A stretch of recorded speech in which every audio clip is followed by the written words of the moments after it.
Let's face it, even if you've never played Blizzard's iconic pay-to-play massively multiplayer online game World of Warcraft, you've more than likely still have heard of it. Since its release, the wildly popular game has become synonymous with the term MMO and is often crowned king of the genre. Having boasted subscriber counts upwards of 12 million, it's hard to foresee World of Warcraft ever being dethroned, especially when you consider that majority of its major competitors tend to peak out about the 1 million mark. So how exactly did it get to its current status? What made World of Warcraft stick out from the slew of other MMOs and send shockwaves through the gaming community? I'm Brittany with the Leaderboard, and today we're counting down the 17 reasons why World of Warcraft is the most successful MMO ever.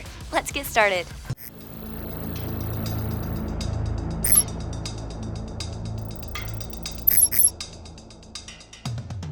Number 1, it's made by Blizzard. World of Warcraft is a Blizzard game, and as a company, they have yet to put out anything remotely bad. This may seem like a personal opinion, but it's basically fact at this point. Seriously, every game they've put out has a Metacritic score in the 80s or 90s, so you can't dispute hard evidence, folks. The company started out as Silicon and Synapse in the early 90s and made a few SNES games before changing the name to Blizzard Entertainment in 1994. We don't mean to bore you with the history lesson, but the point is they've been around for over 2 decades and have consistently created fantastic games. From The Lost Vikings to Warcraft, Orcs and Humans, to Diablo and StarCraft, and all the sequels and expansions in between, their portfolio has gained them a crazy following. So, when it was announced in 2001 that they were going to release an MMO based on one of their best-selling series, of course there was going to be hype. Why wouldn't there be? A beloved company was going to release a game that you and all your friends could play together based in the world of a game you had put hours and hours into, which brings us to our next point. Number 2, the success of the Warcraft series. Before World of Warcraft had been conceptualized, Blizzard's real-time strategy series known as Warcraft became a critical and commercial success. With its stylized graphics and charming sense of humor, by the time Warcraft 2 came out, Blizzard Entertainment began being recognized as one of the greats, often compared to id Software, the creators of Doom, and LucasArts. By 2003, there were a total of 5 Warcraft games that contributed to a plethora of heroes, villains, locations, and backstory that strongly tied the series together. And fans couldn't get enough. It seemed each game would break the sales record of its predecessor. Warcraft 3 was the 7th Blizzard title to break the 1 million units sold milestone, and now the series has sold well over 10 million units, with more than half of those sales being the more recent Warcraft 3 Reign of Chaos and its Frozen Throne expansion. Mind you, this peak of the Warcraft series came during the summer of 2003 with the release of Frozen Throne, a little over a year before the launch of World of Warcraft. Number 3, timing of release dates. Warcraft Orcs and Humans launched in 1994. The following year came Warcraft 2 Tides of Darkness. The year after that was Warcraft 2 Beyond the Dark Portal. And then there was a gap. Fans were itching for more. Blizzard had fed them a new game every year, so where was the next one? Then, in 1999, the Warcraft 2 Battle.net edition was released and Warcraft 3 was announced. Fans rejoiced, but little did they know their blinds were going to be blown when, just before the launch of Warcraft 3 Reigns of Chaos, Blizzard dropped their plans for a Warcraft MMORPG. This was honestly the first moment in our lifetime in which we can say we remember experiencing a hype train. 2002 came and gamers scooped up Reigns of Chaos and Frozen Throne the following year. Then, on November 23, 2004, World of Warcraft was launched and the gaming industry would be forever altered. It wasn't that World of Warcraft was the first or only MMO on the market. There was RuneScape, Lineage, EverQuest, City of Heroes, etc., but none of them had what Blizzard had. An established, dedicated fanbase from a decade of games that helped build and set up the world, lore, mythos, characters, and style of their MMO. Number 4, familiar and compelling lore and story. Sure, going into something new and fresh without any knowledge of what you're about to experience is a thrill, but World of Warcraft games were unique in the realm of MMOs because with each one, there was an entirely new experience and also a bit of familiarity. Throughout our journeys, we'd hear about and see location, heroes, and enemies we've dealt with previously in Warcraft and say, oh my god, I know this, whoa. And that's been something we've been able to experience anew with each expansion Blizzard has put out for the game. Now, obviously, not everyone who plays World of Warcraft has a master's degree in Warcraft history, and that's why we also said that the lore and story is compelling. For new players, working through each zone pieces together a rather complex universe brimming with races, clans, gods, conflict, turmoil, and legend. It just absorbs you and leaves you wanting to know more. Granted, with the game going on its 6th expansion this year, we applaud any new player who goes through each zone like we did back in the days of vanilla. Number 5, humor, Easter eggs, and pop culture references. Despite war being in the game's title, there's a surprising amount of humor and whimsy sprinkled in between the clashing swords. While a majority of the game does involve the slaughtering of thousands of enemies, there are moments with more lighthearted nature, such as waking up lazy peons via roundhouse kicks or literally scooping poop. Seriously, off the top of my head, I can think of at least 5 poop-related quests, all of which have you digging through piles of dung in search for items of apparent usefulness. The fun doesn't end with poop jokes though. The game is also riddled with an assortment of Easter eggs and pop culture references, some of which are blatantly obvious, such as an NPC named Jack Arrow or the quest, "Do a barrel roll," while others are a bit more subtle, like an NPC named Adele who rolls around in the area called the Widening Deep. Get it? Rolling in the Deep by Adele? Huh? Those are just a select few examples. We're positive you can find a ton of YouTube videos pointing out hidden secrets throughout the world of Azeroth. This inclusion of comic relief throughout your character's odyssey helps break up the experience and give the world plagued with incessant war a much needed lighter side, which in turn gives players something other than murder to bond over. Number 6. The Scale of Azeroth. When World of Warcraft was first released, players had the experience of exploring 2 continents on the planet of Azeroth, Kalimdor and Eastern Kingdoms. At first, the size of the map seemed massive, overwhelming even, but as you play you realize that everything is proportioned very well. Not only that, but every zone has all sorts of nooks and crannies to explore. This was advantageous for World of Warcraft becoming so successful. Their world really felt like a world. Each continent had various environments from deserts to rainforests to frozen wastelands. This layout helped make a manageable sized continent feel bigger than it was, and gave a sense of realism despite being straight out of fantasy. Of course, some parts of the large continent were going to be cold while others were tropic or barren. That's how our planet works. It helps players relate and really puts themselves into the world. But of course, a game doesn't thrive for over a decade without expansion. Eventually, players were able to explore 4 continents on Azeroth, an enormous whirlpool in its oceans, and even an entirely different planet home to the Orcs and Draenei races. Pepper in some time travel and a world-destroying dragon, and you've got yourself some serious journeys ahead of you. Number 7. Approachable graphics. Blizzard had never claimed World of Warcraft was on the leading end of graphics in MMOs. Though their CGI intros and cutscenes have always been somewhat of a marvel, what they did instead was use a very stylistic approach to the world and characters. The various races have slightly exaggerated proportions, and the world itself is more toon-like than realistic. Humans, for example, are pretty dang ripped, and their hands are big enough to palm grip a beach ball. But much like the world in which they inhabit, it works. Going this route not only gives the game a much more approachable appearance, but it also helps cut down on the PC requirements of the game, which contributed to its success because, believe it or not every PC gamer has the means of dumping hundreds of dollars into their rigs. And in 2004, when World of Warcraft was launched, if you're around my age, you weren't even working yet, so you were at the mercy of whatever pre-built Dell or Gateway desktop your parents had.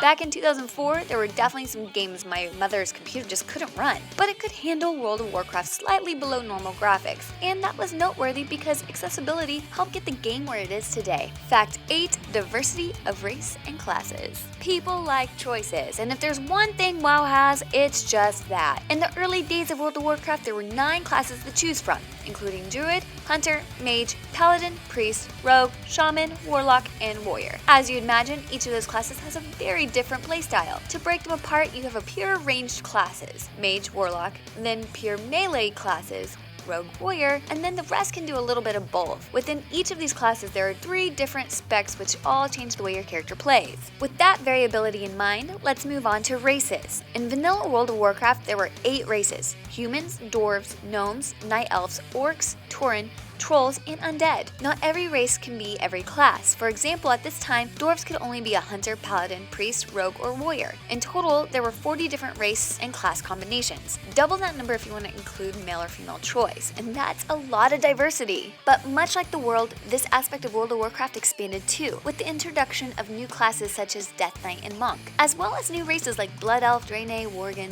Goblin, and Pandaren. That number of options increased, and even more so when they gave new class options. There are over 100 race and class combos now, and that's not including specs. Number 9. Devoted Factions. Typically, most companies want their fanbase to be unified, but not Blizzard. If you thought choosing your class and race was tough, think again, because choosing a faction dictates not only what races are available to you, but also who you can communicate with in the game. Even if you haven't played World of Warcraft, you may know there are two different factions to choose from, the Alliance or the Horde. You've probably seen some merchandise with a blue and gold lion symbol or a weird spiky black and red inverted U thing. That's the Alliance and the Horde, respectively. The other thing you may know about World of Warcraft, even if you've never played, is the players are very passionate about their faction. Why is that? Well, it's almost like rooting for your favorite sports team, but a little nerdier and bloodier given the fact that the main war in Warcraft is between the two. While it's easy to say Alliance equals the good guys and the Horde equals the bad guys, once you get into it, it's not that straightforward. Much like real-world politics, you may see things differently depending on what side you're on. One thing is for certain, the two factions rarely see eye to eye, even when banding together to take out a global threat. This simple choice really helps make World of Warcraft something special. It gave gamers something even more to be passionate about than just the game.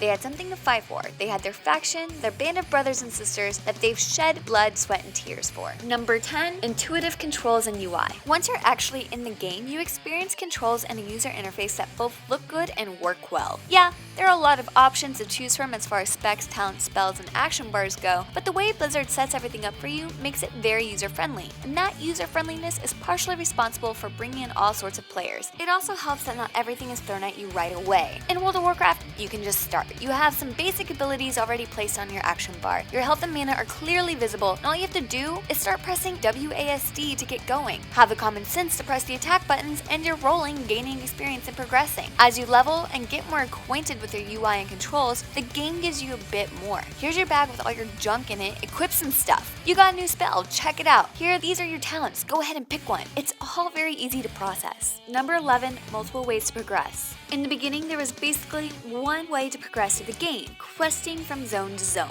And if you could get a group together, go run a dungeon, it was great. Like I mentioned, you got to see a great deal of the world and all sorts of allies and foes. But as time went on, people started going through the game in different ways. Avoid quests altogether, kill your way to the top. Want to be a Tauren but start in the undead area? Make your intercontinental journey and do it. In updates and expansions, even Blizzard added more ways to go from level 1 to the max. Want to kill the opposing faction a bunch to level? Go for it. Hey, how about pairing up with a bunch of people to run dungeons over and over? Now you can even pick cute pets and Pokemon style battles to gain experience. Really, the world is yours now when it comes to getting to the end game. And while some routes are obviously faster than others, in the end, that is your choice and that's something players really like. Choices. The way you play the game may be entirely different than the way your buddy does, and that's totally cool. Number 12, player versus player. Player versus player is a large part of World of Warcraft that harkens back to the faction feud. There are 4 types of PvP: dueling, open world, battlegrounds, and arena.